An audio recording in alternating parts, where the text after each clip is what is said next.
Itong sirang sasakyan ay tumakas. Samantalang ako ay nasa kakaibang konvo. Noong araw ng pagsabog ng katapusan, ang lungsod ay hindi na pag-aari ng tao. Ang mga mainit na armas ay kakaiba. Sa harap ay isang biro lamang.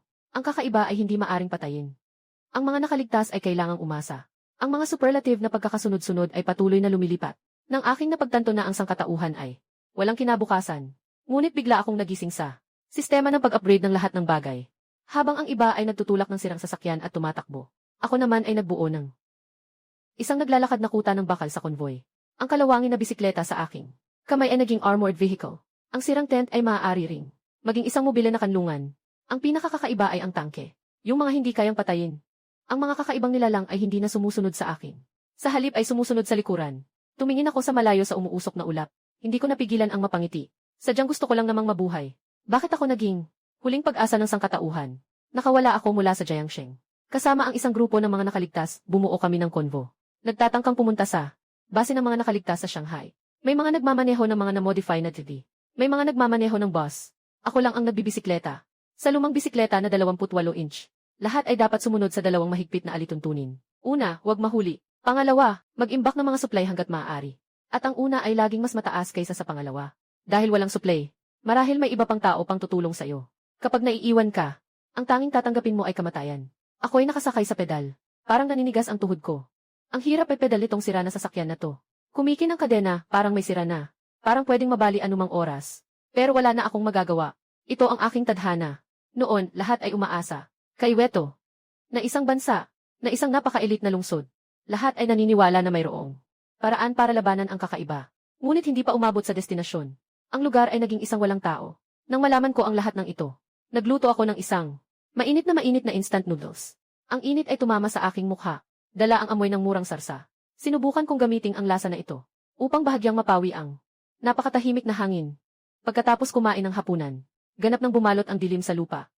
Lahat ay pinipigilan ang kanilang paghinga. Takot na maabala ang mga nagkukubli. Takot sa dilim. Huminga ako ng malalim. Ipatong ko ang kaba sa puso. Simple lang ang mga patakaran sa katapusan ng mundo. Kung gusto mong mabuhay, kailangan mong magtiis. Kaya nilagyan ko ng huling sigarilyo. Ang usok ay pumasok sa baga. Naghatid ng isang pawang ilusyon ng kapayapaan. Tinitingnan ko ang dulo ng sigarilyo. Ang pulang liwanag na kumikislap sa dilim. Parang isang bituin na maaaring mamatay anumang oras. Matapos kong humifit, binalot ko ang sarili ko sa kumot. At naghanda na ipaglaban ang gabing ito. Ngunit nang humawak ang kamay ko sa kumot, bigla akong naisipan ng isang linya ng teksto. Kailangan ng upgrade sa kumot. Nagamit ang 129 na puntos ng pagpatay. Nagtaka ako ng ilang sandali. Nalaman kong wala namang naganap na paggising. Ang tinatawag na kakayahang pagsasanay. Kundi nakakuha ako ng isang sistema ng pag-upgrade. Tumaas ang tibok ng puso ko. Basta't may mga puntos ng pagpatay, makakapag-upgrade ako. Anumang bagay na mahawakan. Pati na ang portable stove ay maaaring mag-evolve. Sistemang gintong daliri. Nasa isip ko. Paulit-ulit kong kinumpirma. Bago ko pinaniwalaan na totoo ito. Ang pakiramdam ay parang isang nalunod. Biglang humahawak sa isang piraso ng kahoy na lumulutang. Ngunit hindi nagtagal ang kasiyahan. Na ako'y nagising sa katotohanan. Dahil wala akong anumang puntos ng pagpatay. Tumingin ako sa linya na iyon. Nang kulay abong numerong 0. Ang munting apoy sa aking puso. Biglang nawasak. Ngunit mabuti na lang sa oras na ito. Muling lumitaw ang bagong impormasyon. Dahil ito ang unang paggamit ng host sa sistemang ito. Maaaring humiram ng 300 na puntos ng pagpatay. Sa loob ng 1 buwan. Agad akong tumawa ng malakas sa loob ng 1 buwan. Mabubuhay ba ako hanggang bukas? Lahat ay isang tanong. Ang hindi paghiram ay isang kalokohan. Kumpirmahin ang utang, ang hindi mangutang ay isang hangal. Kaya't hindi ako nag-atubiling kumpirmahin ang utang. 300 puntos nakuha. Tumingin ako sa sasakyang may 28 na gears. Ang pangunahing batas ng karera ay huwag mahuli. Para sa akin, ang lumang bisikleta na ito ay ang aking buhay. Piniga ko ang aking kamao. May desisyon na ako sa isip ko. Kaya't nagpa siya akong ilaan ang lahat ng pagpatay. Sa susunod na sandali, sa itaas ng 28 na baraha, lumitaw ang isang orasan ng buhangin. 5 oras na countdown. Dahan-dahang dumadaloy. Nakatingin ako sa orasan ng buhangin. Parang may pusa na humahaplos sa puso ko. Ngunit bukod sa maghintay, wala akong magagawa. Hanggang sa magliwanag ang langit, biglang umingay ang paalala ng sistema. Natapos na ang pag-upgrade. Sa liwanag ng umaga sa dako ng langit, bigla kong napagtanto na ang aking bisikleta ay ganap na. Naging isang tricycle. Hindi lang ito nagkaroon ng mas malapad na kargamento, kundi ang sistema ay nagdagdag din ng mga kagamitan para sa mas madaling paggamit. Lumibot ako sa paligid nito. Hindi ko mapigilang ngumiti. Sulit ang negosyong ito. Nang makita ng mga tao sa konvoy ang eksenang ito, may mga tingin na puno ng inggit. May kasamang kasakiman. At kahit takot. Sa gitna ng apokalips, ang anumang yaman ay mas mahalaga kaysa sa buhay. Mas lalo na kung isang tricycle na hindi kailangang magpatakbo ng gasolina. May isang tao nang nagdala ng kotse. Sumali sa karera. Pero nang mawalan ito ng gasolina, biglang naging basura ang mga sasakyan. Sa isang iglap, naging mga kalansay ang mga ito. Ngayon, tanging ang dalawang sasakyan sa unahan. Na na-modify para maging off-road ang maayos pa ring nakakapagmaneho. Sabi nila sa dalawang sasakyan na iyon, may mga taong matitibay. Ang pinakakapansin-pansin ay, isang batang babae na hindi pa masyadong matanda. Hawak-hawak niya ang isang mahabang espada. Ang talim nito ay kumikislap ng malamig na liwanag, na hindi bagay sa kanyang batang mukha. Napalingon ako ng bahagya. Sa isip ko'y itinatagong sinulat, huwag bastusin ang batang ito. Sa mga sandaling iyon, isang babaeng nakasuot ng yoga pants. Ang lumapit, na may matinding titig sa aking tricycle. Iyon ay tingin ng isang manghuli sa kanyang biktima. Hindi ko na kailangang magsalita. Naintindihan ko na kung anong balak niya. Yung tingin niya, pamilyar na pamilyar ako. Naulit ko na ang ganito ng maraming beses bago ang araw ng kamatayan. Kaya't diretso kong tinanggihan. Gusto sanang magalit ng babae. Ngunit pinigilan siya ng isang matipon na lalaking humarang sa usapan. Siya ang fitness trainer bago ang araw ng kamatayan ni Kyozo. Agad siyang nagpakita ng labis na pagkamagiliw. Iniimbitahan ang babae na umupo sa likurang upuan ng kanyang bisikleta. Ang mukha ng babae ay unti-unting humupa. Bago umalis, hindi lang siya nagalit at tumingin sa akin. Maging nagmungkahi pa kay kuya. Nakunin na lang ang aking tricycle. Narinig ko, wala pa siyang balak na ibaba ang boses. Tumingin si Kayang sa crossbow ko. Parang may takot siya sa loob. At ayaw kong makialam sa kanila. Alam ko nang mabuti sa isip ko. Kapag mas pinansin mo ang mga ganitong tao, lalo silang nagiging mas matigas. Nakakatuwa nga. Ang bilis ng pag-usad ng convoy ngayon ay mas mabilis kumpara kahapon. Pero para sa akin, hindi ito talaga pressure. Ang mekanismo ng pedal assist ng tricycle ay ginawang mas madali ang pagsakay. Kaya nga kahit paano, ramdam ko ang lakas ng aking mga binti. Yung pakiramdam ng mabilis at malayang paggalaw na parang hangin. Ang pakiramdam ay sobrang ganda. Sa loob ko, tahimik akong nakangiti. Hindi ko mapigilang mapangiti. Biglang may lumitaw na isang hanay ng mga bahay sa harap. Yung mga nakaluhod at naglalakad ng nakayuko. Biglang napalingon ang mga nakaligtas. Sa kabila ng lahat, kabilang sila sa convoy. Marami sa mga tao ang naubusan na ng mga supply. Halos hindi na makayanan. Pagkatapos ng apokalipsis, karamihan sa mga bayan ay naging mga zonang ipinagbabawal. Mas maraming tao sa isang lugar. Mas laganap ang mga kakaibang pangyayari. Walang sinuman mula sa Jiangsheng ang gustong humarap muli. Sa mga ganitong sitwasyon, ang mga nakakatakot na nilalang. Kung gabi ito, tiyak na iiwasan ng konvoy ang ganitong lugar. Ngunit araw ito ngayon. Ang araw ay nangangahulugang pagkakataon. Kung makakaya lang na makipagsapalaran, maaaring makakuha ng bagong pagkain at tubig. Kaya't, ang mga sasakyang pang off-road na nangunguna ay biglang bumilis. Tumutok sa bayan. Ang konvoy sa sandaling ito ay tila nagliyab. Kahit ang mga pagod na mga nakaligtas na naglalakad, ay nagingit-ngit at pabilis ng hakbang. Ngunit habang papalapit sa bayan, lalong bumigat ang nakabibinging pakiramdam. Sa gitna ng araw, parang hating gabi sa malamig na taglamig. Kahit ang paghinga ay may kasamang matinding lamig. Nabitin ang hininga ko. Parang may mali. Yung isang modified na view sa unahan. Biglang nagpreno ng mabilis. Nagkiskisan ang gulong sa daan. Naglalabas ng matinis na sigaw. Nag-iiwan ng dalawang malalim na itim na bakas. Sa gitna ng pag-aalinlangan ng lahat. Isang malakas na boses ang sumabog. Bakit ang tagal-tagal pa? Ako na ang mauuna. Pagkatapos magsalita, isang lalaking higit 2 metro ang taas. Mula sa isang modified na off-road na sasakyan. Napilit na umalis. Nang ang kanyang talampakan ay tumapak. Sa lupa sa sandaling iyon, ang buong lupa ay nanginginig. Nagtaka ako sandali bago ko naisip kung gaano ito ka-absurd. Tulad ng isang totoong halimaw na tao, wala siyang pakialam kung ano ang iniisip ng iba, at parang isang higanting elepante na diretso nang tumakbo patungo sa malalayong tindahan. Agad na, sumunod ang Aethu sa likuran. Mas nakakatawa pa, ay nagpasimula rin ang matandang lalaki ng kanyang lumang sasakyan, at mayabang na sumisigaw. Kayo mga kabataan, wala kayong magagawa. Kapag lumabas ako, tingnan niyo kung paano ako mamumuhay ng masagana. Ang boses na ito ay nagpagalit sa lahat, na parang mga alon na tumatakbo patungo sa tindahan. Pero hindi ako sumunod. Ningning ang mata ko.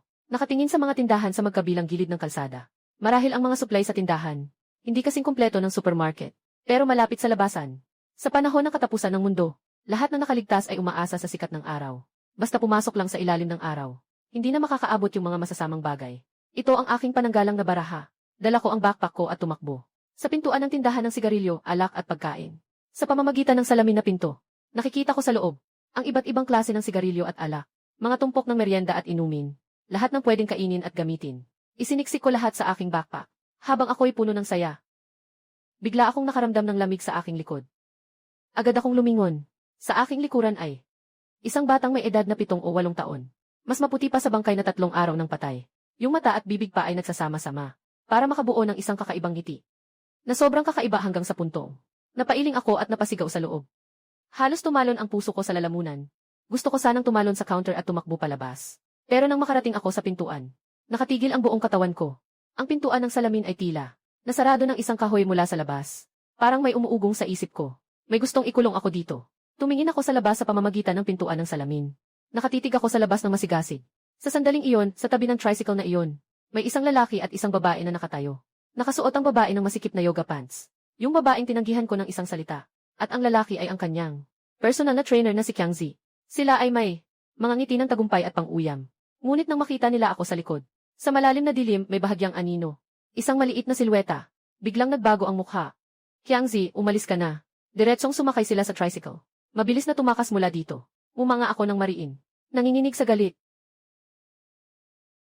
Buwan sa bintana. Buwan. Buwan na nagliliwanag sa bintana. Naghihintay ang kapatid sa pag-iyak ng Peach, pusong naputol. Ang malambot na tinig ng bata ay tila lumalabas mula sa 10 kamatayan walang buhay. Hindi ko man lang naisip. Direktang pinindot ang tirador. Pero sa sumunod na segundo, tumagos ang pana sa kanyang katawan. Yung maliit na anino ay nanatiling walang galaw. Sa halip, umiti ito ng mas malaki. Nang mas malaki pa ang ngiti. Yung batang boses na parang yaya ay sumigaw sa likod ko. Basang-basa ang likod ko sa malamig na pawis. Kung hindi ako nakatayo sa posisyon kung saan tumatagos ang araw, baka malamig na ako ngayon. Ang mga alituntunin sa katapusan ng mundo ay simple. Ang mga ordinaryong tao laban sa kakaiba. Iyon ay tahasang pagkamatay. Ngunit ngayon ako at ang bagay na iyon. Ang distansya ay hindi higit sa 1 metro. Maghintay pa ng kaunti. Ang tindahang ito ay tuluyang malulugmok sa kadiliman. Sa oras na iyon, tiyak na mamamatay ako. Mabilis kong sinuri ang paligid. Tumingin sa kaliwa at kanan. Wala man lang akong makitang maaasahang bagay. Nagpa siya akong ipaglaban ang aking puso. Malakas na sinipa ang salamin na pinto. Sa wakas, sumabog ang salamin na pinto. Agad akong tumakbo palabas. Sa labas, mga bandang 4 ng hapon ang araw. Ang gintong sikat ng araw ay tumama sa akin. Pinaalis ang lamig sa aking kaibuturan. Sa sandaling iyon, parang bumalik ako mula sa impyerno. Pabalik sa mundo ng tao. Tumingin ako pabalik. Sa dilim ng tindahan, nakatayo ang bata walang galaw, na nakatitig ng matindi sa akin.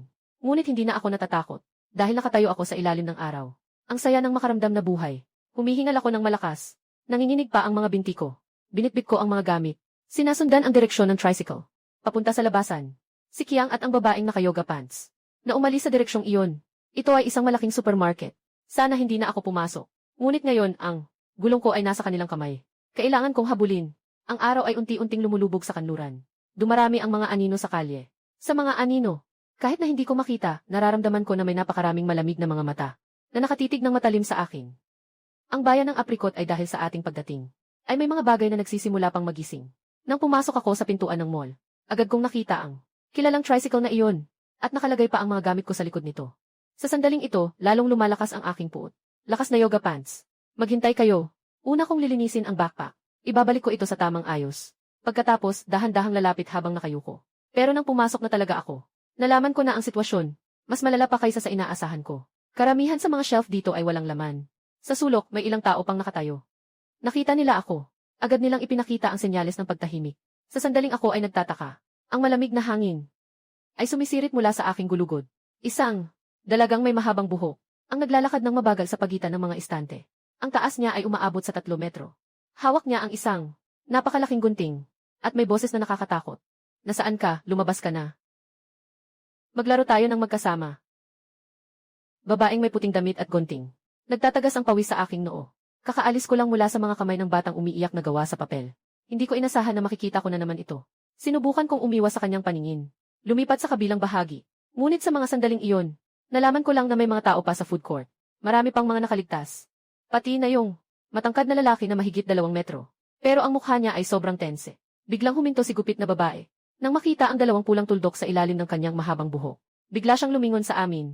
Nakatigil ang lahat. Tanging tunog ng tibok ng puso ang naririnig sa hangin. Buti na lang at hindi niya tayo napansin. At patuloy na naglakad palayo ng mekanikal. Habang ako ay nakahinga ng maluwag, naghahanda na sanang magpatuloy sa pag-aayos. Bigla akong bumangga sa harap. Sa likod ng nakaligtas. Tumingin sa itaas. Lahat ay huminto. Nakatutok ang mga mata sa harap. Isang bata na mga 7 taong gulang. Tahimik na nakatayo roon. Siya ay ang papel na umiiyak na bata. Bakit nandito na naman siya? Isang sigaw ang sumira sa katahimikan.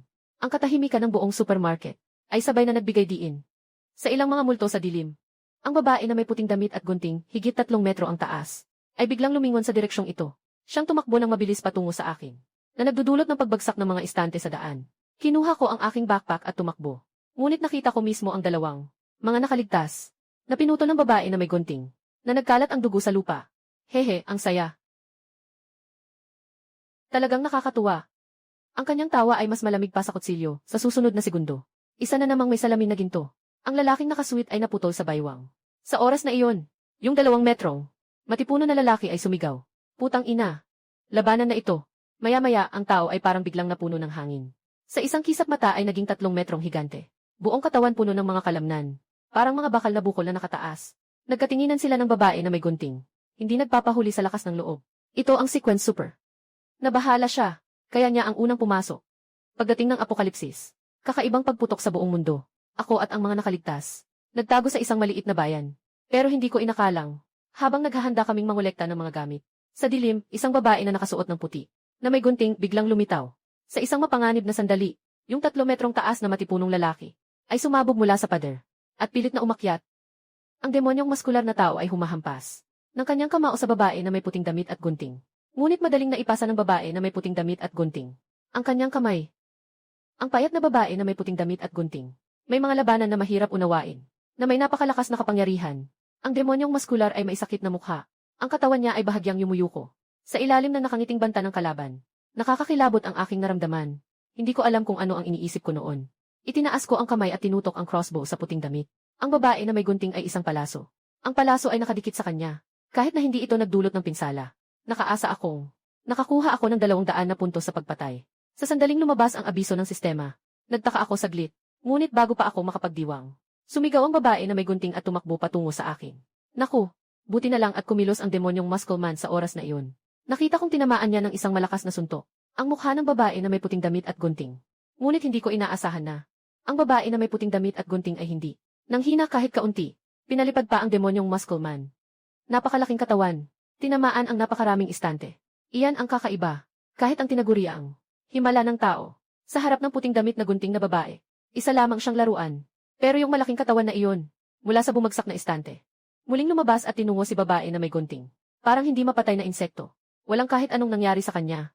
Kung ganito siya, hindi siya tatakbo. Sige, tatakbo na ako. Bitbit ko na ang backpack ko. Tumakbo ng mabilis. Ngunit sino ang makakaalam na sa susunod na sandali? Ang pamilyar at kakaibang boses ng bata ay umabot sa aking tainga. Bigyan mo ako ng candy, gusto kong kumain ng candy. Nang tumingin ako pababa, isang maputlang bata ang humahawak sa aking pantalon na umiiyak. Nabawasan ang init ng loob ko. Sa oras na nawalan na ako ng pag-asa, bigla kong nakita sa sahig ng istante. Maraming candy ang nakalatag. Agad kong kinuha ang ilang candy at iniabot. Nagtaka si Paper Dirusay. Parang hindi niya inasahan na talagang makakakuha ako ng candy. Ayaw niyang pumunta para kunin. Pero tila mayroong ilang mga patakaran na nagpilit sa kanya na kunin ang aking candy. Habang kinuha niya ang candy, tumakbo ako patungo sa pintuan ng tindahan. Puno ng mga nakaligtas na umiiyak at humihingi ng tulong.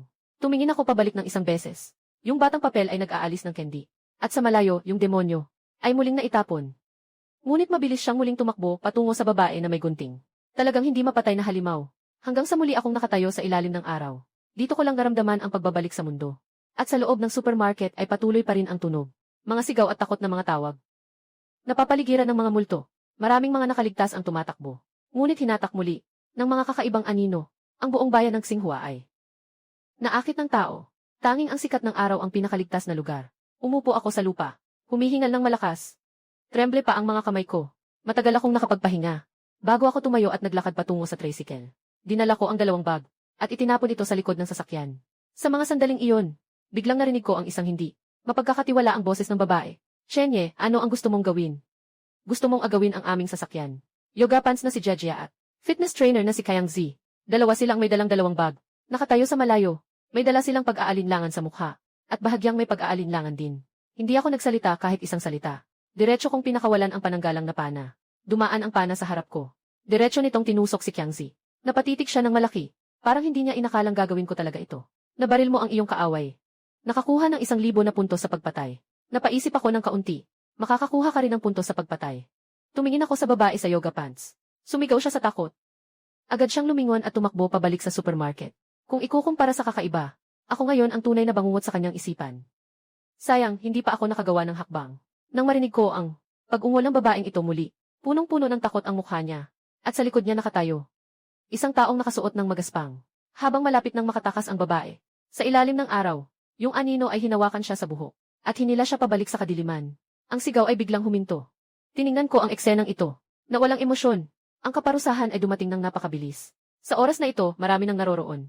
Mga nakaligtas na nakatakas. Nangangatog na itinulak nila ang mga supplies papunta sa kanilang sasakyan. At agad na tumakbo palayo. Ako rin tumayo. Sumakay sa tricycle at tumakbo.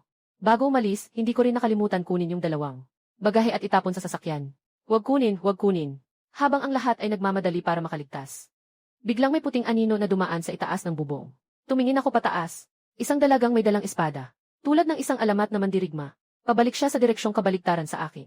Ang kanyang target ay nasa likuran. Nasa laban pa ang supermarket. Sinana sa katapusan ng mundo. Tanging ang mga extraordinary na may ranggo lamang ang makakalaban sa mga kakaibang nilalang. Ngunit hindi ko na kayang isipin ang lahat ng iyon. Tumakbo ako ng mabilis sa pintuan ng bayan. Ngunit agad akong napalibutan ng maraming tao. Nang lumabas ako, tanong sila ng tanong. Kumusta na daw sa loob? May buhay pa ba sa loob? Ayoko nang pakialaman sila. Karamihan sa mga tao dito ay babae.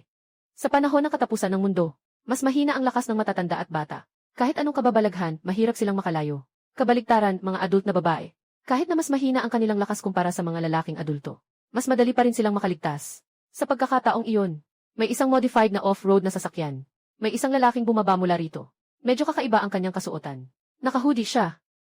Nakasuot ng maluwag na pantalon na may garter sa binti. Ngunit walang sapatos sa mga paa. Sa sandaling ito, yumuko siya at kumuha ng isang dakot ng lupa mula sa lupa. At itinapon ito sa kanyang bibig upang tikman. Agad na nagbago ang kanyang mukha. Sumigaw siya. Mabilis, umalis na tayo kung hindi ay huli na. Ilang tao sa paligid ng lalaki ay biglang nagbago ang kulay ng mukha at nagumpisang mag-ikot at mag-crawl papunta sa kanilang mga sasakyan. Parang may malaking takot na paparating. May isang tao ang sumigaw sa gitna ng gulo. Ano ang gagawin ni Nana at ng bakal na leon? Sumigaw ang lalaki ng galit. Huwag mag-alala, mabilis silang makakasunod. Bilisan mo, huwag nang mag-aksaya ng salita. Agad na napansin ng ibang mga nakaligtas ang kakaibang galaw ng mga sasakyan. May mga nagpanik, may ilan pang sinubukang harangan ang konvoy. Nandito pa ako, hindi pa lumalabas ang asawa ko. Hindi kayo pwedeng umalis. Pakiusap sa inyo. Hindi pa lumalabas ang kapatid ko. Hindi nyo kami pwedeng iwanan. Ngunit ang modified na off-road vehicle ay hindi pinapansin ang mga hadlang. Binilisan ang takbo at umalis. Sumakay din ako sa tricycle at sinundan sila. Napakabilis ng takbo ng off-road vehicle sa unahan. Yung mga walang sasakyan, mabilis na nahuhuli. Buti na lang ang tricycle ko ay may tulong na mekanismo na kayang hindi mahuli. Pinipilit kong pedalan ito habang tumutulo ang pawis sa aking noo. Sa mga sandaling iyon, ang convoy 0D ay dumating sa oras na ito. Isang malaking bus ang nanginginig. Isang malaking bus ang nanginginig na biglang lumabas mula sa bayan. Kilala ko ang bus na ito. Ito ay talagang mula sa convoy. Noong nakaraan, puno ang mga tao sa loob ng bus. Ngayon, marami na ang wala. Isang nakaligtas ang gustong humarang sa bus. Ngunit siya ay tinamaan at nahagis palayo. Hindi alam kung buhay o patay. Nanginig ang puso ko. Bakit ang mga taong iyon ay tumatakbo na parang nababaliw? Ngunit sa mga oras na iyon, ako ay pawis na. Kahit na ganun, ang mga sasakyan sa unahan ay may kaunting liwanag na lamang sa aking paningin. Sa likuran, hindi kalayuan, narinig ko ang malalakas na paghinga. Ilan sa mga nagbibisikleta ang sumusunod sa akin. Tungkol naman sa mga nakakapaglakad na nakaligtas, wala akong nakita. Lahat sila ay nahulog sa likuran. Walang natira. Hindi ko alam kung gaano nakatagal. Sa wakas, nakita ko ang maliit na liwanag sa unahan na huminto. Isang pag-asa ng muling pagsilang ang nagliyab sa aking puso. Pinipilit kong magpedal ng buong lakas. Pagkalipas ng kalahating oras, sa wakas ay nakasama ko na ang grupo ng mga sasakyan. Ang mga tao sa sasakyan ay bumaba na mula sa loob. Nagsimula nang magtayo ng tent. Nakakita pa ako ng isang matipunong lalaki na dinala sa bakanteng lupa. Ang kaliwang braso ng matipunong lalaki ay putol hanggang balikat. Dugo ang nagpula sa damuhan sa lupa. Nakatayo rin sa tabi niya isang hamak na dalaga at isang lalaking walang saplot sa paa. Baklang leon na si Nana. Si Chuche. Tahimik kong naitala ang tatlong pangalang ito. Mga 5 minuto ang lumipas. Dito ko lang naramdaman na medyo gumaan na. Kaya't binuksan ko ang sistema. Nalaman kong ang aking mga pagpatay sa oras na ito ay umabot na sa 1,200. Matapos ang sakunang ito, sigurado akong napansin ng konvoy ang anumang panganib. Upang hindi mahuli, nagpa siya akong gawing dekuryenting tricycle ang tricycle. Sinuri ko ang plano ng pag-upgrade ng sistema. Agad namang ibinigay ng sistema ang tiyak kong sagot. Lumitaw ito sa harap ko. Isang 3 ay nalarawan ng epekto. Ayon sa kasalukuyang plano ng pag-upgrade, kailangan ng 1,200 puntos na kill points. Kakailanganin ng 15 oras para mag-upgrade. Ang halaga ng aking pagpatay sa kasalukuyan ay higit sa 1,200 ng kaunti. 15 oras ay katanggap-tanggap. Nang handa na akong i-click ang kumpirmahin, napansin ko sa aking gilid ang isang abandonadong motorsiklo na nakaparada sa tabi ng daan. May pumasok na matapang na ideya sa aking isipan. Kung makakakuha ako ng mga piyesa Mababawasan ba ang mga puntos ng pagpatay? Agad na sumagot ang sistema. Hanapin ang angkop na piyesa. Maaaring bawasan ng sistema ang ilang puntos ng pagpatay. Pinigilan ko ang aking pananabik at nanginginig na kamay. Hinila ko ang motorsiklo sa tabi ng daan, papunta sa tabi ng tricycle, at concentrate ang atensyon sa pagbabago ng sistema. Maaari bang gamitin ang motor na ito para sa pagbabago? Sa kasalukuyan, kailangan ng 900 na puntos ng pagpatay para sa pagbabago. Nakatipid tayo ng 300 na puntos. Sobrang hindi ito sulit, hindi ba? Ano pang paraan ang mayroon ang sistema para makatipid ng kaunting halaga ng pagpatay? Kung maaalis ng host ang lahat ng bahagi ng motorsiklo at maayos na ma-install ito sa tricycle, makakatipid ng 100 halaga ng pagpatay. Sa wakas, naintindihan ko na, mas mataas ang antas ng pagkumpleto ng layunin para sa pag-upgrade. Mas marami ang maaaring ipagkait na pagpatay. Sayang, masyadong madilim ngayon. Wala na tayong magagawa. Pagkatapos mag-click ng kumpirmahin sa sistema, nakita ko sa tricycle na may idinagdag na orasan ng buhangin. May countdown na 6 na oras. Pagkatapos kumain ng hapunan, tinanong ko ang sistema ng may pag-aalinlangan kung paano ako makakaakyat sa serye ng kahanga-hanga. May 2 sagot ang ibinigay ng sistema sa akin. Una, kailangan kong makuha ang tunay na tanda ng serye. Pangalawa, kailangan kong magising ang aking sarili. Ang tunay na tanda ng serye ay nangangailangan ng 3,000 na puntos ng pagpatay. Samantalang mayroon lamang akong 300 sa aking account. Tinutukan ko ang numerong iyon at bumuntong hininga. Kaya bigla kong naisip na gamitin ang 300 puntos ng pamatay para makipagpalitan ng isang paraan laban sa kakaibang bagay, itim na dugo. Ang itim na dugo ay epektibong nakakapigil sa kakaibang. Kahit magamit ko pa ito para makuha ang mga kailangang supplies. Sulit ang transaksyon na ito. Kinabukasan, sa madaling araw, natapos na ang pag-upgrade ng tricycle. Ang harapang bahagi ng sasakyan ay isang motorsiklo. Ang kapasidad ng likurang bahagi ay muling pinalakas. Maraming tao ang nagtipon upang manood. Ang mga lumang bisikleta ay mas maganda. Ngayon, kailangan pang mangolekta ng gasolina. Sandali, hindi ba't iyon ang tricycle? Binago ba ang bisikleta? Sa gabi, binago ang tricycle na ganito. Paano mangyayari iyon? Lahat ay tumingin sa akin na may pagdududa. May ilan pang nag-isip na ako'y kakaiba. Ngunit sa mga sandaling iyon, ang batang babae na may espada ay lumapit sa akin. Itinapat niya ang kanyang tingin sa motor tricycle na ito at nagtanong, "Ito bang motorsiklo ay iyo? Nagising ka na ba sa pagkakasunod-sunod ng mga pambihirang kakayahan?" Pagkarinig nito, ang mga nakaligtas sa paligid ay nag-usap-usap ng malakas. Mabilis na pumasok sa isip ko. Hindi ko masabi ang totoo. Ako ay isang mekaniko sa serye. Ngumiti ang babae. Dinala niya ako sa direksyon ng ilang sasakyan sa unahan. Mukhang inakala nila na ako ay isang may kakayahang serye. Nakita ko pa nga ang kagabi. Yung batang lalaki na walang sapin sa paa na may natatanging karisma. Nang malaman niyang ako ay isang espesyal na nilalang. Nagniningning ang kanyang mga mata. Maligayang pagdating sa mga gising na espesyal na nilalang. Ito ay magiging isang ganap na bagong mundo. Inanyayahan ako sa loob ng tent. Ayon sa aking nalalaman, ang grupong ito ay may kabuuang 3 pagsubok na supernatural. Ang kapitan ay yung nakalakad ng walang sapin sa paa. Ang pangalan niya ay Chuche. Sa serye ng mga tagapagturo, ang magandang babae na may puting buhok ay si Nana. Sa serye ng mga swordsman, at meron ding isang malaking lalaki na si Taihyu. Sa serye ng mga titan, pakinggan ang paliwanag ni Chuche. Mayroong daan-daang uri ng sequence extraordinary. Bawat sequence extraordinary ay may sariling natatanging kakayahan. Halimbawa, ang battle sequence auxiliary. Sequence supernatural sequence. Kahit na bawat bansa ay may sariling natatanging sequence. May mga espada ng Diyos Saksya, at mga serye ng Tianxi. May mga serye ng ninja at serye ng pagpatay sa Diyos sa mga pulo. Ang mga serye ng superhuman ay hindi walang talo. Upang tunay na patayin ang kakaiba, halos imposibleng gawin ng mga mababang serye. Kahit na ang papel na umiiyak na bata saksing huwataon. O ang babae na may gunting na puti. Sa kabila ng kakaibang sitwasyon, hindi ito masyadong malakas. Matapos kong marinig, mabigat ang aking pakiramdam. Ang pagkakasunod-sunod ng tao ay masyadong mahina sa harap ng mga kakaiba. Pagdating dito, ibinuka ni Chuche ang kanyang kaliwang kamay. May seryosong tingin. "Chenyi, ikaw ang ika-4 na natatanging miyembro ng koponan. Dahil sa iyo, mas may seguridad na tayo." Maligayang pagdating sa grupo. Inabot ko ang kamay ko at nakipagkamay sa kanya. Gusto ko sanang magtanong tungkol sa gasolina ng koponan. Kung gusto mo, kailangan mong makipagpalitan ng mga materyales. Kahit na nagising ka na bilang natatanging miyembro, huwag mong isipin na makakakuha ka ng kahit isang patak ng libre. Nagtaka ako. Akala ko dati ang pagiging kahanga-hanga ay magdadala ng katayuan at benepisyo. Ngunit ang realidad ay malupit na sumampal sa akin. Walang pribilehiyo dito. Walang proteksyon. Tanging patas na kapalit lamang.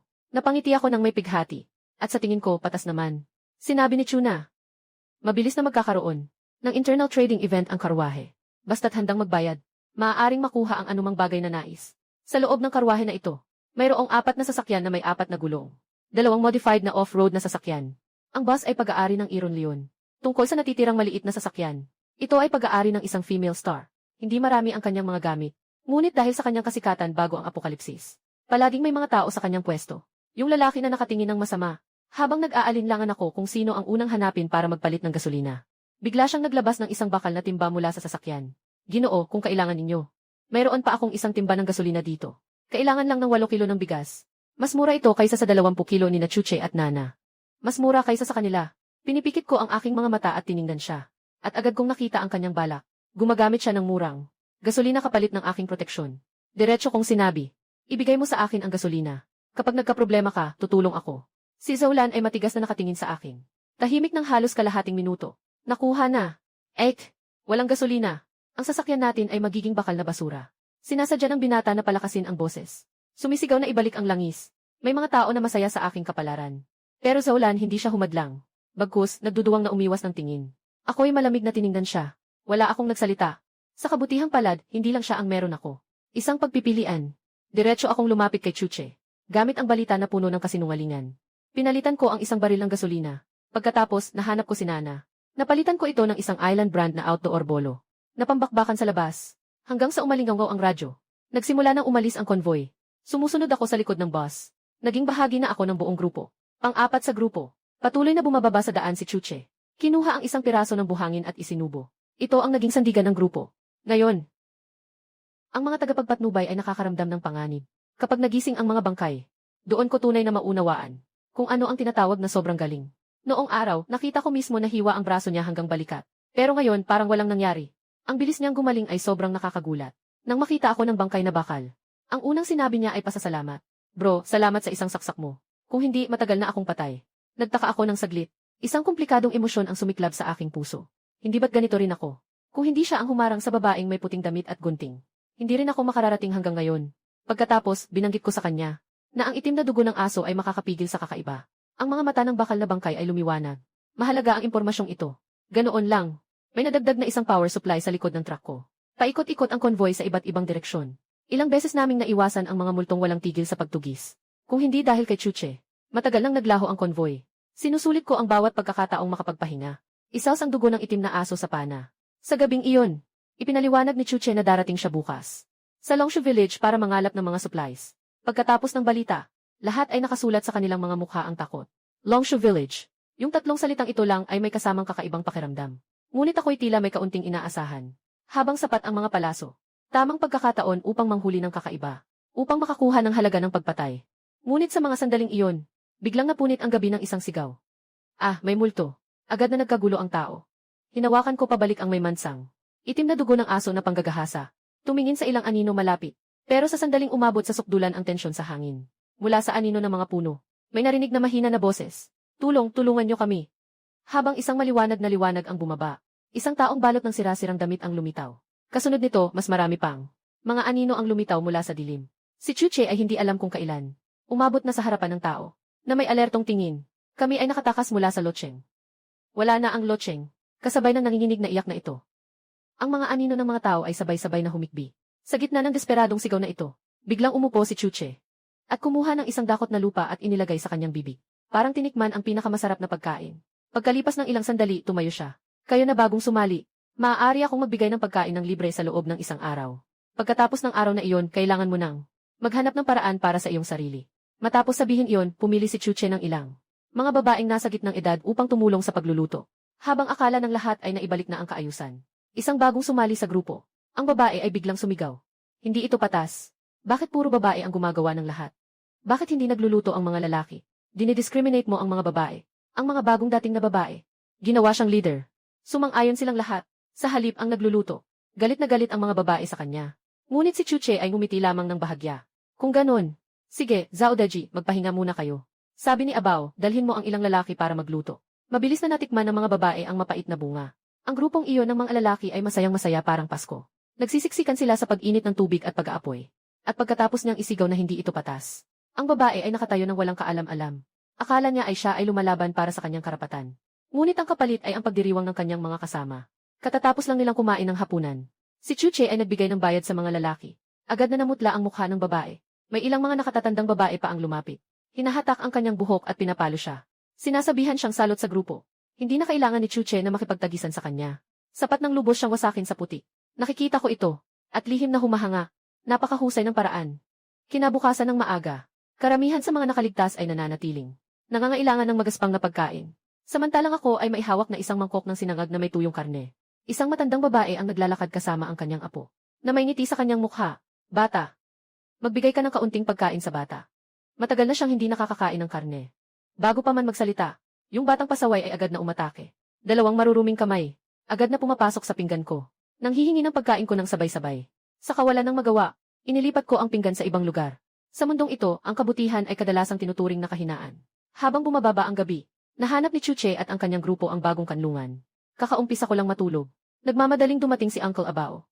Ginoong Chen, sinasabi ni Kapitan Chu na kailangan kang pumunta sa pulong.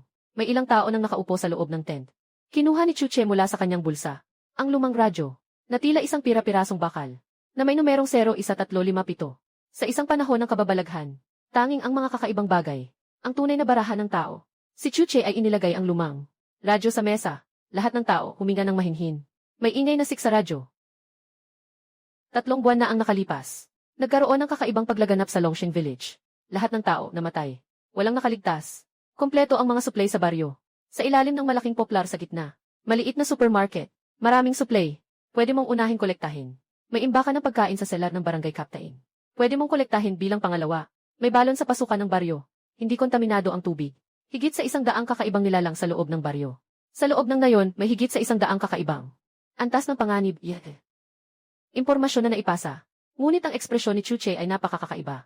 Parang may multo sa loob ng radyo. Pagkalipas ng ilang minuto, doon lang siya nagsimulang magtalaga ng mga gawain. Una, pumunta sa maliit na supermarket sa ilalim ng punong willow. Pumunta muli sa bodega ng punong bayan para mangolekta ng mga materyales. Habang nag-uusap ang lahat tungkol sa mga detalye, biglang may narinig sa radyo ang pamilyar na boses ni Chuche. Si Nana, ang batang iyon, mukhang kaakit-akit. Pero parang makulit buong araw. Bago ang katapusan ng mundo, siguro walang may gusto sa kanya. Ang serye ng Iron Leon Titan ay bumaba. Bakit ang talino ay pwedeng maging ganito katanga? Talagang kakaiba siya. Yung bagong dating na tao, mainitin ang ulo. Bago ang katapusan ng mundo, tiyak na hindi siya mabuting tao. Nakita ko mismo siyang nanakit ng matatanda at bata. Tahimik na tahimik ang buong tolda. Ang kakaibang bagay na ito ay hindi lang nakakapagtipon ng impormasyon. Kaya nitong ipahayag ang sinasabi ng may-ari mismo. Ipapakita ito ng publiko. Niyakap ni Chuche ang bibig niya. Hindi pa niya naipaliwanag. Naglaho na ang liwanag ni Nana. Hindi pa rin matalo si Chuche. May ingay mula sa labas ng tolda. Para makaalis ng maaga sa Longsheng Village. Kinabukasan ng umaga, medyo bumilis ang bilis ng konvoy. Sa likod ng konvoy, ay ilang mga nakaligtas na. Walang kahit anong sasakyan. Palagi akong nakakaramdam na may mga mata, na puno ng puot na nakatingin sa akin. Ngunit paglingon ko, wala akong nakita. Nakakaintriga sa puntong ito. Isang malakas na sigaw ang umabot mula sa grupo. Baryo. May baryo sa unahan. Pinindot ko ang gas. Bigla kong naisip na. Naubusan ng gasolina ang motorsiklo. Ang bus sa likuran ay biglang bumilis. At iniwan ako sa likuran. Nakikita ko pa nga. Si Aaron Leon na nakangiti at nakatingin sa akin. Nang dumating ako, nandyan na ang lahat sa pintuan ng nayon. Tinitingnan ko ang nayon na ito. At may nararamdaman akong lamig sa aking puso. Sa kabila ng maliwanag na araw sa gitnang araw. Doon ay madilim. Kahit na mas nakakatakot pa kaysa Saksinhua Town. Nasa ganitong sitwasyon, si Kapitan Chu ay may suot na salamin. At may hawak na megaphone. At malakas na nagsalita. Ang oras ngayon ay 11:00 ng umaga. Dapat tayong makalabas mula sa Changshu Village bago 4:00 ng hapon. Pagkatapos ng oras, wala nang hihintay. Sa gitna ng nayon ng mahabuting buhay ay may isang napakataas na puno ng saluyot. Medyo kakaiba ang laki ng punong ito. Sa mismong pasukan ng nayon, di namin alam kung kailan. Bigla na lang may isang matanda, isang kambing, may dalang tungkod sa kamay. Nakaharap sa mga tao, na may napaka-nakakatakot ng ngiti. Lahat ay natigilan sa takot. Ginoong Chen, sumunod ka sa akin. Umungal ang bakal na leon. Unang naglakad ng mabilis papasok sa nayon. Hinawakan ko ng mahigpit ang aking crossbow. Kasama si Nana. Gayunpaman, may mga tao pa ring matapang, na agad na sumunod. Ngunit mas marami pang mga nakaligtas ang nagdadalawang isip. Sapagkat walang makapagbibigay ng katiyakan na makakaligtas. Lola, ayaw kong pumunta ka. Bodong bata, anong kakainin mo kung hindi pupunta si Lola? Kung hindi na makabalik si Lola, lahat ng naririto ay mga salarin sa pagkamatay ni Lola. Kapag lumaki ka, tandaan mong maghiganti para kay Lola. At sa hindi kalayuan, si Chuche ay malayo na nakayakap sa radyo at humihikbi. Ang mga tao ay hindi dapat mabuhay sa kanilang mga kasalanan. Sa sandaling pumasok ako sa bibig ng nayon, biglang hinila ako ni Nana. Mag-ingat, nandito ang lupain ng mga multo. Mahigpit niyang hawak ang kanyang mahabang espada. Napakaseryoso ng kanyang mukha. Ang lupain ng mga multo ay isang espesyal na lugar, na nabuo dahil sa isang tiyak na kapangyarihan. Kung nasa lupain ng mga multo, kahit nasa gitna ng araw, mas mataas ang posibilidad ng mga kakaibang pangyayari. Pagkatapos marinig ang paliwanag ni Nana, parang naramdaman ko ang dilim na may nakatingin sa akin. Ngunit nang tignan ko ng mabuti, wala akong nakita. Noong mga panahong iyon may dalawang nakaligtas. Pinasok ang bahay sa dulo ng nayon. Isang madilim na butas. Ang lumitaw sa harap ng dalawa. Nagtinginan ang dalawa. Pagkatapos ay sabay silang pumasok sa bahay. Ngunit sa oras na iyon, isang lalaking may salamin ang tuluyang bumagsak. Sumisigaw at biglang tumakbo palayo. Ayaw kong mamatay. Gusto kong lumabas. Nakakahawa ang takot. Si Zaulan at Zuxiao-Xiao. Tumingin ang magkapatid sa kanyang likuran. Hindi nakatiis na umatras. Ngunit hindi pa kami nakakapagsimula. Muling lumitaw ang matandang may baluktot na likod. Awang-awa akong itaas ang aking arko. Tinutok ko ito sa kanya. Sa wakas, nandito na kayo. Ikaw ay taga-bayan na ito. Hihi. Alam kong nandito kayo para maghanap ng mga supply. Sa ilalim ng malaking puno ng willow ay may maliit na supermarket. Maraming supply sa loob. Maaari kayong pumunta roon at tingnan. Pagkatapos niyang sabihin iyon, lumingon siya at umalis.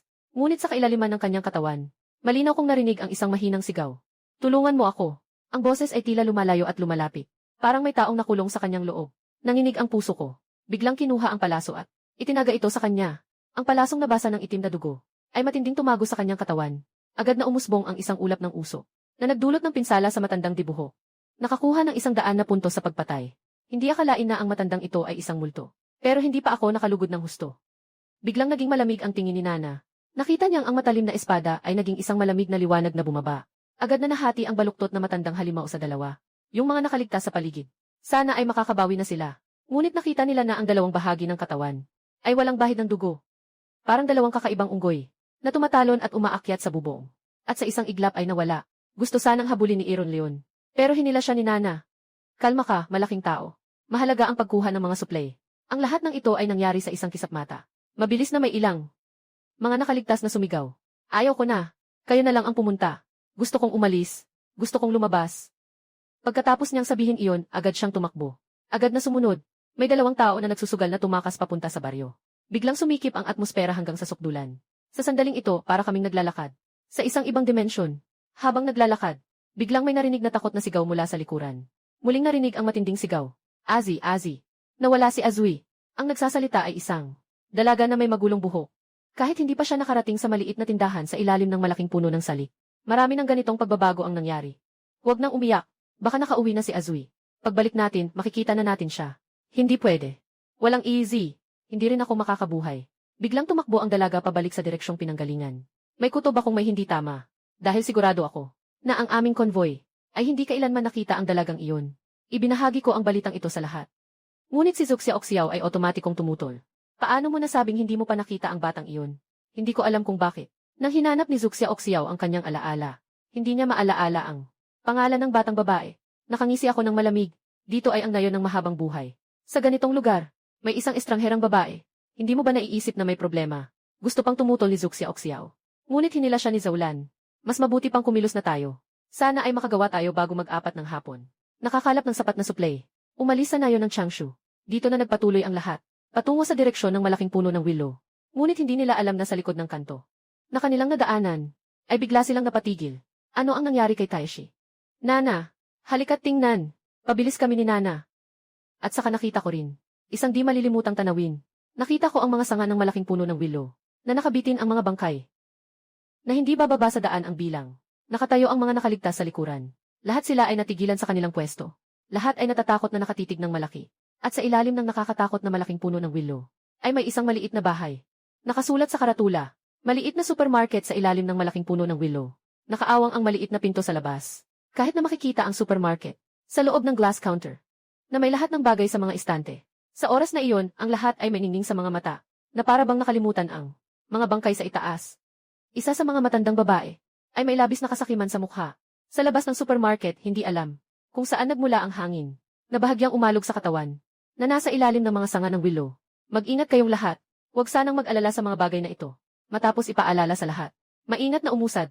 Inilipat ang maliit na supermarket sa ilalim ng puno ng willow. Dito hindi lang sagana ang mga materyales. Ang mga merienda sa loob ay talagang nag-umapaw. Para bang kayamanan sa gitna ng katapusan ng mundo. Nagdala ako ng 2 backpack. Ang una ay puno ng bigas at harina. Ang pangalawa ay punong-puno ng mga tuyong karne at isda. Si Nana ay pilit ding naglalagay sa backpack. Mas malaki pa ang hawak na malaking bag ni Cher, sabay-sabay niyang nililinis. Ang iba pang tao, walang pinag-iba. Di nagtagal. Napuno namin ang maliit na tindahan. Wala nang isang butil ng asin. Sa ganitong lugar, nakakuha kami ng napakaraming bagay. Ito ay isang hindi inaasahang kasiyahan na. Bumalik na ba tayo? Pero kalahati pa lang ang laman ng backpack ko. Hindi pa sapat ang mga nakuha natin. Yung gustong bumalik, bumalik na. Yung ayaw bumalik, sumama. Magpatuloy tayo sa pagkolekta ng mga gamit. Pero dapat sumunod. Kung hindi, may mangyayaring hindi inaasahan. Wala tayong magagawa upang matiyak ito. Ngunit sa oras na lumabas kami ng supermarket, biglang umingay ang isang sigaw.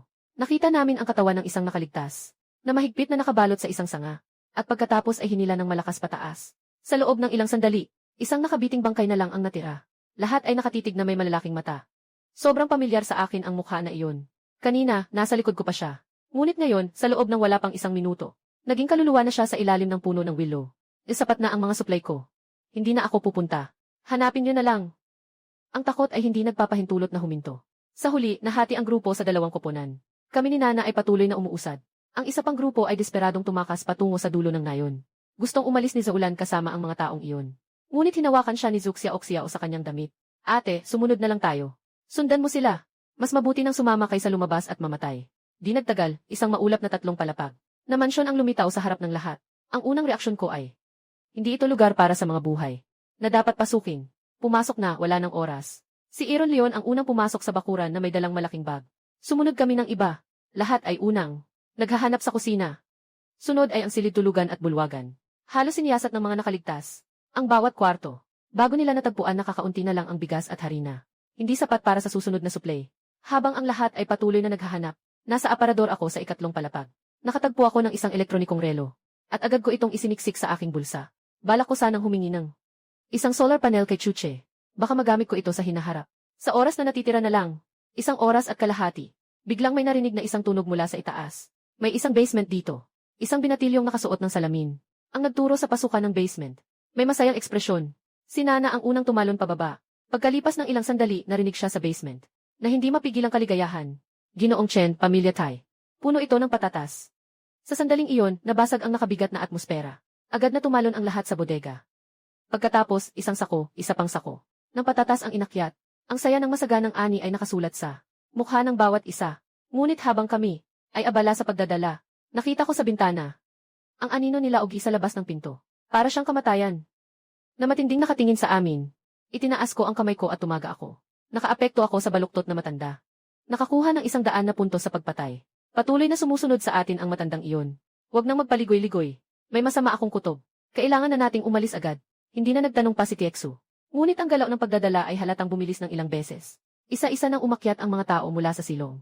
Bawat isa ay may mabigat na backpack. Lahat ay may ngiti ng tagumpay sa kanilang mga mukha. Tumingin si Nana sa kanyang relo. Agad na nawala ang ngiti sa kanyang mukha. May 40 minuto pa bago mag-4:00. Kailangan nating umalis bago yun mangyari. Agad na umalis ang lahat. Tanging ang matandang babae lamang ang dahan-dahang umalis sa huli. Maliban sa estudyanteng nakakita lang ng bodega. Walang ibang nag-alala sa kanya. Ngunit nang makita ko ang bigat sa kanyang likod, lahat ng tao ay nagulat. Makikita mong nakasabit sa buong katawan niya ang mga backpack. Kaysa sa ibang mga nakaligtas, ang kanyang nakuhang yaman ay ang pinakamarami. At tila napansin niya rin ang aming mga tingin. Nagpakita siya ng bahagyang mapagmataas ng ngiti, na parang puno ng enerhiya. Tiririt na walang pagod na luma na baka.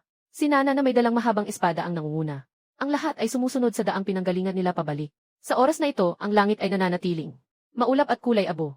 Tiningnan ni Nana ang kanyang relo. Sa bawat pagkakataon na mangangalap kami ng mga supplies, laging parang nakaligtas sa kamatayan. Ngunit sa pagkakataong ito, naging maayos ang kompetisyon. Ngunit habang naglalakad, itinuro ni Nana ang isang bahay sa tabi ng daan at sinabi, "Mali, nadaanan na natin ang daang ito. May mga taong pumasok dito dati. Walang lumabas mula sa bahay na ito. Lahat ay tumingin pataas." Isang napakalaking puno ng willow. Tahimik na nakatayo sa harapan. Ayon sa direksyong ating tinatahak, dapat ay nasa likuran natin ang punong willow na ito. Biglang pumuti ang mga mukha ng lahat. Nagkamali tayo ng daan. May 30 minuto pa. Bumalik na mabilis. Maaabot pa natin. Agad na nagtakbuhan ang lahat. Sa takot na sa susunod na segundo, muling sumulpot ang malaking puno ng willow. Sa ika-1-0 araw ng kakaibang pagsabog ng katapusan ng mundo, ako at ang mga nakaligtas ay dumating sa barangay ng mahabang buhay para mangolekta ng mga supply. Ngunit hindi namin inaasahan. Nasa gitna ng lahat, sa hirap na pagkolekta ng mga supplies, akala namin makakalaya kami ng ligtas. Pero ang buong Long Life Village ay naging isang walang katapusang labirinto. Kahit anong direksyon ang takbuhan namin, lagi kaming babalik doon. Sa ilalim ng kakaibang malaking puno ng salakot, hindi maiwasang magpahayag ng takot ang lahat. 20 minuto na lang ang natitira bago ang pagkikita. Lahat ay umaasa sa ilang mga natatanging tao mula sa aming grupo. Kaya't sinubukan naming tumakas. sa kabaligtaran ng direksyon ng malaking puno ng willow. Sa pagkakataong ito, ang mga hakbang ng lahat ay halatang bumilis. Ngunit ang nagbigay sa akin ng kawalang pag-asa ay, muli tayong bumalik sa simula. Bakit nandito na naman tayo? Kayo mga sunod-sunod, hindi ba ang mga kahangahangang tao ay magaling? Bakit hindi pa rin kami maalis? Kayo mga walang silbi, bilisan niyo na kami ilabas. Ayaw ko pang mamatay. Yung mga baliw na nakaligtas. Mga sigaw na parang baliw. Minsan pa nga may nakatitig na luhaan. Gusto sanang sumugod sa amin. Pero biglang, isang makapal na hita ang biglang sumipa. Pinapalo ang baliw na. Nakaligtas at pinapalaya siya sa ere. Bumalik ang bakal na pintuan sa kanyang mga binti. Malamig na tiningnan ang paligid. At tahimik kong kinuha ang crossbow. Naging mapagbantay sa paligid. Sa pagkakataong ito, biglang lumitaw ang matandang demonyo. Harangin ang aming daraanan. Sino ka ba talaga? Bakit mo kami pinipigilan sa daan? Lesiu, ang dami niyo nang nanakaw sa bahay ko. Tapos tanungin niyo pa kung sino ako. Ikaw ang leader ng baryo. Ikaw ang leader ng baryo. Ikaw ang leader ng baryo. Ikaw ang leader ng baryo. Sabihin niyo sa amin kung paano kami makakalabas. Hindi kayo makakalabas. Manatili kayo rito at samahan niyo ako. Nagpapanggap. Sumigaw si Nalan. Pinaikot ang kanyang kaliwang kamay at bumuo ng isang galaw ng espada. Sa isang saglit, inihampas ito sa kanyang mahabang espada. Ang talim ng espada ay naglabas ng malamig na asul na liwanag. Kasabay ng isang matinding hampas ng liwanag ng espada. Hindi pa nakakaalis ang matandang may panggulong. Nang sumabog ang kanyang damit sa likod dahil sa espada. Nakita ko sa katawan ng matanda, na may nakabaon na ulo ng tao. Sa pagkakataong ito, nakita ko ng malinaw, na ang ulo ng tao ay isa sa mga nakaligtas na pumasok sa Long Life Village. Ngayon, siya ay naging may panggulong. Isang bahagi ng katawan ng matandang multo. Pakiramdam ko lang ay isang malamig na hangin na sumisirit diretso sa ulo ko. Sinalubong ko ng balik ang kamay ko sa ulo. At isang tabak ang ibinigay ko sa ulo niya, ngunit, hindi man lang tiningnan ng matandang multo na nakayuko. At tumakbo siya pabalik sa isang bahay sa tabi. Sa parehong oras, Nana, ang kanyang mahabang espada ay naputol ang daliri. Habang nilulo ng dugo ang espada, nagningning ang kling ng espada. Ang mga dent sa espada ay parang enerhiya. Ang espada ay sumabay sa anino nito. Walang buhay na dugo, ang 10,000 talim ay bumabalik sa tunay na anyo. Nang bumaba ang salita ni Nana, isang nakakamanghang pangyayari ang naganap. Makikita siyang may hawak na espada sa dalawang kamay. Biglang sumiklab ang liwanag ng espada. Tinutok ito sa matandang demonyo at pumasok sa bahay ng mga tao at malakas na pinagsaksak. Direkta nitong hinati ang bahay sa dalawa. Kaya pala ito ang serya ng mga espadador. Ang mga nakaligtas sa lugar ay walang sinuman ang hindi namangha. Matagal na pagkatapos, nakita ko nang may takot na sa gitna ng mga guho ay walang bakas ng matandang multo. Mas hindi ko inaasahan na sa ilalim ng kakaibang malaking willow ay may mga pamilyar na anino. Ang mga taong ito ay mga nakaligtas na umalis kanina. Kaya pala wala silang lahat na nakatakas mula sa nayon ng mahabang buhay. Ang mga nakaligtas na buhay ay naguguluhan at natatakot. Lahat ay natatakot na ang susunod na mamamatay ay sila. Stang ina, nag-aakto ng kababalaghan. Tingnan mo, sisirain ko ito. Matapos magbago ang katawan ng bakal.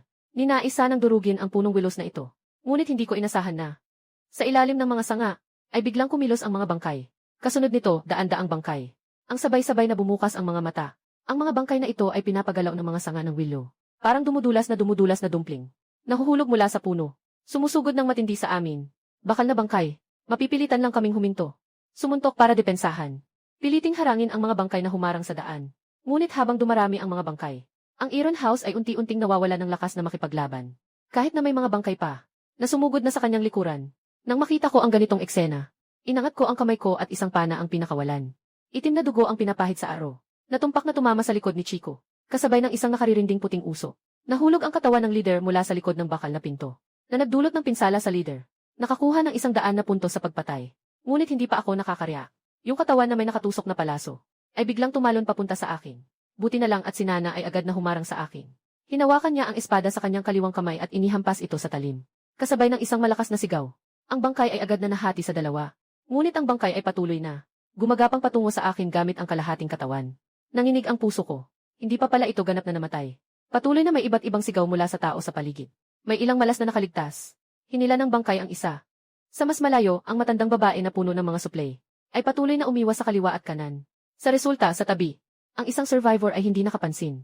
At tinulak ng matandang babae. Naging kapalit na biktima. Maraming survivor sa paligid. Nakikita ng malinaw. Puno ng pagdiriin at galit ang kanyang mga mata. Si Zeulan at ang kanyang kapatid sa oras na ito ay talagang nasa masamang kalagayan. Noong una, nagplano pa silang umasa sa bakal na pangsukat at sa proteksyon ni Nana para makaligtas. Sayang, si Taihu sa oras na ito ay tumatakbo na patungo sa malaking puno ng willow. Tungkol kay Nana, hindi siya makakapagprotekta sa kanila. Kailangan niyang takpan si Taihu. At protektahan ako. Ang tanging suporta sa grupo.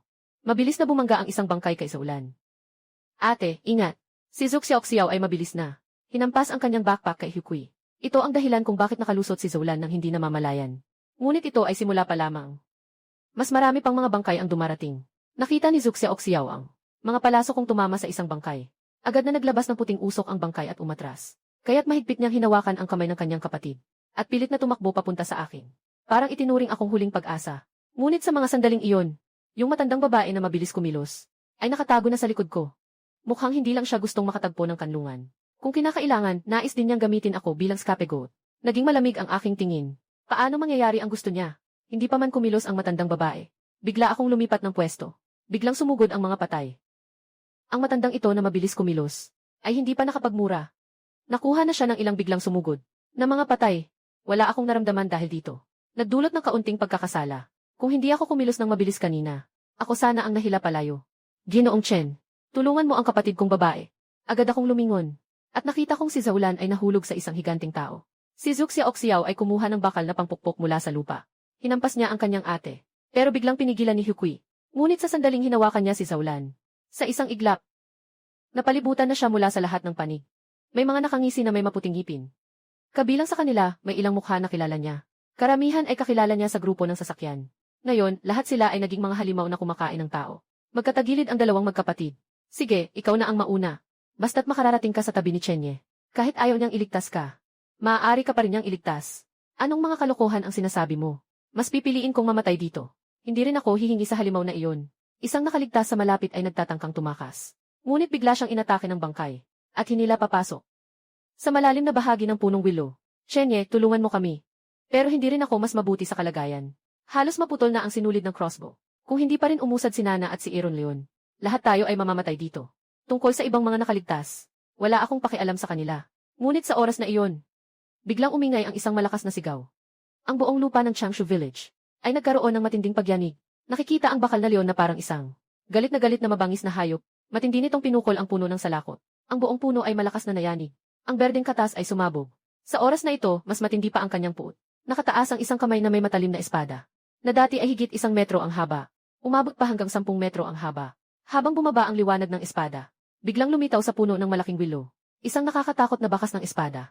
Ang berdeng katas ay dumadaloy ng mabilis sa sugat. Ang hangin sa buong nayon, parang naipako na sa lugar. Tila ganap nang nagwakas ang laban. Ano ang inis na ito? Lahat ng mga batong estatwa ay huminto sa kanilang galaw. Parang may mas nakakatakot na presensya ang nagigising. Bilisan mo. Tumakbo ka na. Hindi alam kung sino ang sumigaw. Agad na nagising ang lahat mula sa masamang panaginip. Tumatakbo ako patungo sa pintuan ng nayon na parang baliw.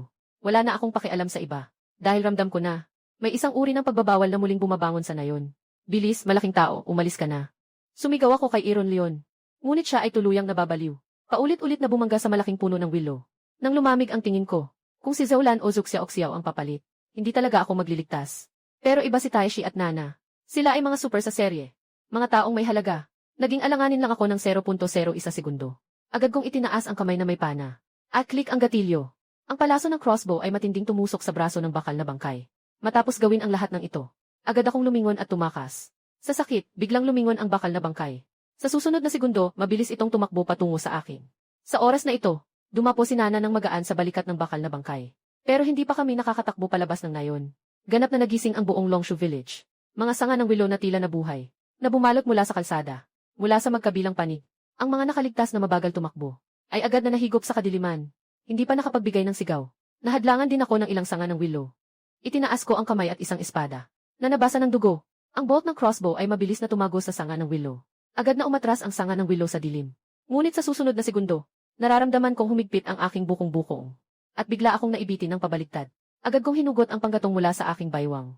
At malakas na pinagsaksak ito sa sanga ng willow. Hanggang sa tuluyan itong maputol. Saka ako bumagsak ng mabigat sa lupa, bilisan mo. Umalis ang bakal na leon, isang malaking kamay. Diretsong hinila ako. Pagkatapos ay umungal ito. Ang lupa sa ilalim ay tuluyang napunit. Samantala, si Chuche sa labas ng nayon ay tumingin sa orasan. Lampas na ang oras. Nang 21 minuto mula sa napagkasundo ang oras. Ang dahilan kung bakit itinakda niya. Ang oras ng pagkikita sa 4:00 ay dahil bago mag-4:00 ay medyo ligtas ang Changshu Village. Pagkatapos ng 4 na oras ang mga natutulog na bagay ay magigising. At susundan ang amoy papunta sa karavanan. Sa oras na iyon, wala nang pagkakataon para tumakas. Puok ng paradahan sa labas ng nayon. Sa kasalukuyan, sa pananaw ni Chuche, 10 kilometro sa timog kanluran. May isang nakakatakot na. Parko ay may isang nakakatakot na. Kakaibang mabilis na papalapit. Muling tumingin si Chuche sa kanyang orasan. Bigyan ko kayo ng 8 minuto pa. Pag hindi pa rin lumabas ng 4:30, mag-iisa na ako. Pag hindi pa rin lumabas ng 4:30, mag-iisa na ako. Ayoko nang maghintay pa, aalis na ako. Sa oras ng pag-alis sa convoy, kailangan kong umalis sa mga tagapangalaga. At sa oras na ito, nasa labas tayo ng nayon. Hindi higit sa 100 metro. Narinig ko pa nga sa likod. Ang tunog ng mga sanga na papalapit. Bigla akong nanginig sa takot. Dahil nakita ko ang baluktot, na matandang multo na muling lumitaw. Nilingon siya. Parang isang matandang nasa bundok. Isang sulyap lang. Nandito na sa likod namin. Lahat ng balahibo ko ay nakataas. Dahil sa takot na parang mamamatay na. Halos hindi na ako makahinga. Pero sa sandaling iyon, bigla akong nakaramdam ng isang mainit na daloy na bumalot sa buong katawan ko. Biglang nabasag ang dilim sa harap ko. Biglang lumiwanag ang buong katawan ko. Nalaman ko na nakalampas na tayo sa pasukan ng nayon. Di mapigilan na bumaling ako pabalik. Ngunit nakita ko ang baluktot na matandang espiritu na nakatayo. Sa anino ng nayon, itinapat ang nakakatakot na mukha sa akin. At nagpakita ng nakabibinging ngiti. Bago pa man magtanong ang mga tao sa labas. Tungkol sa nangyayari sa loob, si Chuchi ay yumuko at kumuha ng isang dakot na lupa at inilagay sa bibig niya. Sa susunod na segundo, nagbago ang kanyang mukha. At agad na inutusan ang lahat na umalis. Lahat ay nagmamadaling tumakbo patungo sa mga sasakyan. Tumakbo rin ako sa tabi ng motorsiklo. Ngunit nang pinaandar ko ang throttle, nalaman kong wala na palang gasolina ang sasakyan. Buti na lang at may dala si Tio Abao ng isang bote ng langis. At sinabi niyang hiram ito mula kay Kapitan Chu. Nang napuno ko na ng gasolina, sa wakas ay, mahirap na makasunod sa konvoy. Ngunit sa daang ito, malinaw kong naramdaman na may mali. Noong una, may 50 tao na pumasok sa Longshu Village. Ngunit ngayon, ilan na lang ang nabuhay, mga 15. Lalo na sa gabi. Ang konvoy ay napapaligiran sa harap, likod at gilid ng kakaibang presensya. Ang pinakamalapit na kakaibang bagay sa atin ay 7 kilometro lamang. Kaya ko pang marinig ang nakakatakot na ungol. Sa puntong ito, ang 2 AC sa harap ay hindi nakapagpigil na bumilis. Mahigpit kong pinindot ang accelerator. Ang mga naglalakad sa konvoy. Ang mga nakaligtas ay matagal nang nawala sa paningin. Isang buong gabi, tayo ay parang mga biktima ng panghuli ng mga hayop. Naglilipat-lipat ng direksyon hanggang sa magliwanag ang umaga. Doon lamang huminto ang konvoy. Sa ilalim ng isang karatulan ng kalsada. Nang tumingin ako, dito pala ang Yanzhou. Sa harap ay walang katapusang disyertong buhangin. Malinaw na ngayon ay katapusan ng Nobyembre. Pero dito ay mainit na parang tag-init. Bawat hininga ko ay parang niluluto sa lalamunan ko. Ang ganitong hindi normal na panahon ay nagdudulot ng lahat ng tao ay may kaba sa puso. Pero wala na akong panahon para mag-isip pa. Ang ilang oras na laban sa Long Life Village ay ganap na nagsira sa aking lakas at sa aking espiritu. Ngayon, madilim na ang paligid ng aking mata. Wala na akong lakas pang tumayo. Kinuha ko ang tinapay at mariing isinubo ito. Uminom ulit ng isang bote ng mineral na tubig. Hanggang sa medyo nakabawi ng lakas. At saka hindi na mapigilan. Buksan ang system panel. Ngunit, nang makita ko ang bilang ng kill points, lahat ng tao ay na-excite at sumasayaw sa tuwa. Sa kabuang 7,000 kill points. Halos walang pag-aatubili. Diretsong binili ang sequence injection sa susunod na segundo. Isang salamin na syringe ang lumitaw sa aking kamay. Ang asul na likido ay naglalabas ng malamig na liwanag. Pinipigil ko ang kilabot sa aking dibdib. Lumakad ako sa isang lugar na medyo malayo sa tao. Hinila ko ang manggas ko. Iniksyon ang isang beses. Walang sakit na kasing tindi ng inaasahan. Ang gamot ay dumadaloy sa katawan sa pamamagitan ng karayom. Lahat ng pagod ay nawala. Parang muling napuno ng lakas ang mga braso at binti. Pumikit ako. Sinisikap kong maramdaman ang pagbabago sa katawan. Sa totoo lang, kapag naging serya ng mga pambihira na ako, dapat ay may malinaw na pagbabago sa katawan. Pero naghintay ako ng kalahating oras. Pero wala naman akong naramdaman. Bakit walang pagbabago sa sistema? Siguro nabigo ang aking paggising. Nagagising pa ako. Mangyaring maghintay ng pasensya, host. Ang sagot ng sistema ay nagdudulot sa akin ng pag-aalinlangan. Huminga muna ako ng malalim. Mas pinili ko nang huwag na lang mag-isip. Kaya naisipan kong tingnan kung pwede bang palitan ng isang end-of-the-world na base na sasakyan. Pero nang nakita ko ang presyo ng pagpapalit, yung napakahabang serya ng nakakatakot na zero, para akong kinikilabutan, sige na lang. Para bang hindi ko na sinabi. Yung klima sa disyerto ay hindi ko magustuhan. Walang kahit isang anino ng puno sa paligid. Sinuri ko ang likuran ng sasakyan. Sa wakas ay nakakita ako ng isang makulay na shorts. At isang tambak ng mga damit ng babae. Lahat ng ito ay mga natirang yoga pants ng babae. Tinutukan ko ang mga damit na ito. Biglang may naisip ako. Bakit hindi gamitin ang mga ito para gumawa ng takip sa araw para sa sasakyan? Nang magpasya na ako, nagsimula ang sistema. Isang masining na takip sa araw ang lumitaw sa aking harapan. Hindi lamang nito kayang takpan ang buong sasakyan, kundi mayroon din itong tampok na pangbuhos. Agad akong pumayag. Mga damit sa likod ng sasakyan. Biglang nabawasan ng higit sa kalahati. Samantala, sa itaas ng motorsiklo, may lumabas na countdown. 4:59 dahil sa sobrang init ng disyerto ngayon. Hindi ko maiwasang tumingin sa bus ng Iron Leon. Doon ay marami. Natutulog ang mga nakaligtas ng mahimbing. Nasa upuan ng driver. Isang binatang may salamin, na nasa mahigit 30 anyos. Tinatawag siya ng iba na Laoli. Nang makita akong lumapit, nakangiti si Laoli at bumaba upang salubungin ako. Ito ay pagkatapos ng katapusan ng mundo. Una akong sumakay sa sasakyan ng iba. Mas malinis ang loob ng sasakyan kaysa sa inaasahan ko. Sa likod ng sasakyan ay may isang malaking kama. Nakahiga ang Iron Leon sa itaas nito at mahimbing na natutulog. Talagang nakakatakot ang lakas ng titan. Ngunit ang pagkonsumo nito ay talagang nakakagulat. Umupo ako sa isang pwesto. Pumikit ka. Patuloy pa rin ang paggising. Hindi ko alam kung anong serye ang magigising. Hindi ko rin alam kung ano pa ang naghihintay sa atin sa disyerto. Ngunit isang bagay ang sigurado ako. Ano man ang mangyari, kailangan kong mabuhay. Patuloy na mabuhay.